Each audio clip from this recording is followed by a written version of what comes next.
Grace to yourself. Be strong in grace. 2 Timothy 2:1. Sometimes people live in a perfect world where you don't make mistakes, and that becomes a mindset. I don't make mistakes. If I did, I would have a hard time forgiving myself.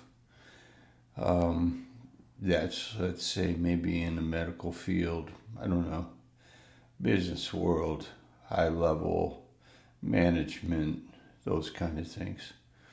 But I live in a world where the gospel is understood, that mistakes are made, and we learn to know the nature of God as a God of all grace.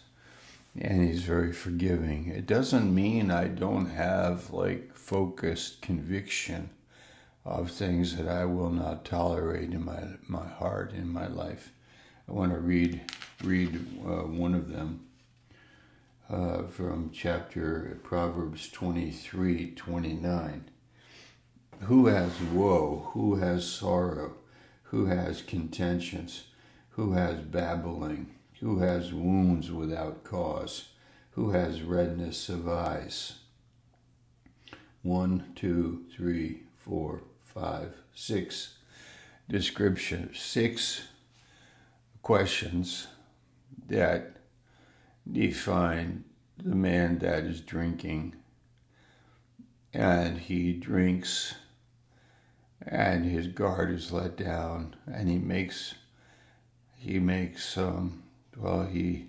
says things he regrets, he suffers. So the answer is in verse 30. They that tarry long at the wine, they that go to seek mixed wine, look not upon the wine when it is red, when it gives its color in the cup, when it moves itself aright. At the last it bites like a serpent, stings like an adder. Thine eyes shall behold strange women, thine heart shall utter perverse things. Does the alcohol destroy life? Verse 34, yea, you will be as he that lies down in the midst of the sea, or as he that lies upon the top of a mast. They have stricken me, shalt thou say, I was not sick. I was not sick, but I started to drink. I became sick. I was not sick. I was sober. I was capable. I had limitations, but I was not drinking. But now look at what has happened to my life. I was fine, but now I am sick. I am suffering many ways because of the alcohol. I am suffering in many ways. And how I talk, how I think, what I imagine, relationships I have, a lack of judgment.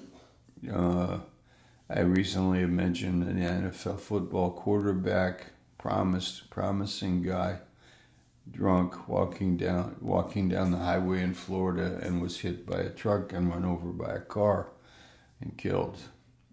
Alcohol. What if he had not been drinking? He would have had better judgment. He wouldn't have been walking on the highway down the middle of the road. Okay. What is the point? It is graphic. It's about misery, shame, and ruin. It is the alcoholic looking in the glass, and he sees his own face. He is in terrible condition. Let me read here from this commentary. Drunkenness is a time of merriment. It's a time of party time. But what is the stupefying insensibility that can find a moment's joy and then an accumulation of woe? Moment's joy and then a destroyed life. Okay, every sin brings its own mischief, but such woe, such sorrow in all its multiform misery. Who has it? The brawls and contentions over the cup, the babbling words of pollution, the wounds, often to murder, without cause, the redness of eyes, showing the effect of liquor on the countenance, the impure appetites that are kindled, the infatuation almost incredible. This is sensuality in all of its wretchedness. Man wouldn't be thinking about the woman, but now he does. He's drunk. He's been drinking. He doesn't have the filter.